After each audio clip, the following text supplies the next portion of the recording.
మామూలుగా ఎక్కడికైనా ట్రిప్కి వెళ్తామంటే 2-3 రోజుల ముందే ప్లాన్ చేసుకుని వెళ్తాం. మేము కూడా ట్రిప్కి వెళ్ళాం, కానీ దానికి మేము ప్లాన్ సంవత్సరం క్రితం వేసుకున్నాం. అప్పుడు పని అవ్వలేదు, ఇప్పుడు వెళ్ళాం. ఇంతకీ ఎక్కడికి వెళ్ళామంటారా? మన తూర్పుగోదావరి జిల్లా అంతర్వేదిలో కొలువైన శ్రీ లక్ష్మీనరసింహ స్వామివారి గుడికి అయితే వెళ్ళిపోయాం.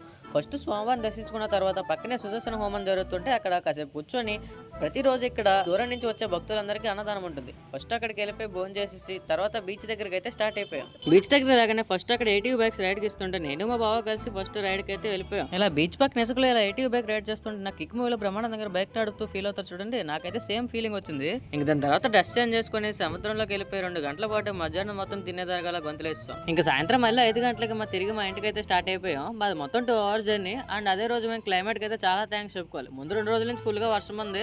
ఇదే రోజు కూడా మళ్ళీ వర్షం పడితే క్యాన్సిల్ చేసుకుందాం అనుకున్నాం, వర్షం పడలేదు, సో కంటిన్యూ చేస్తాం. ఇంకా వెళ్ళే దారిలో టీ బ్రేక్ కనిపిస్తే అక్కడ ఆగి మా వాళ్ళందరూ టీ తీసుకున్నారు. నాకు టీ అలవాట్లేదు, సో ఓరియో మిల్క్ షేక్ తీసుకుని సరిపెట్టేసా. ఉంటా మరి, బాయ్.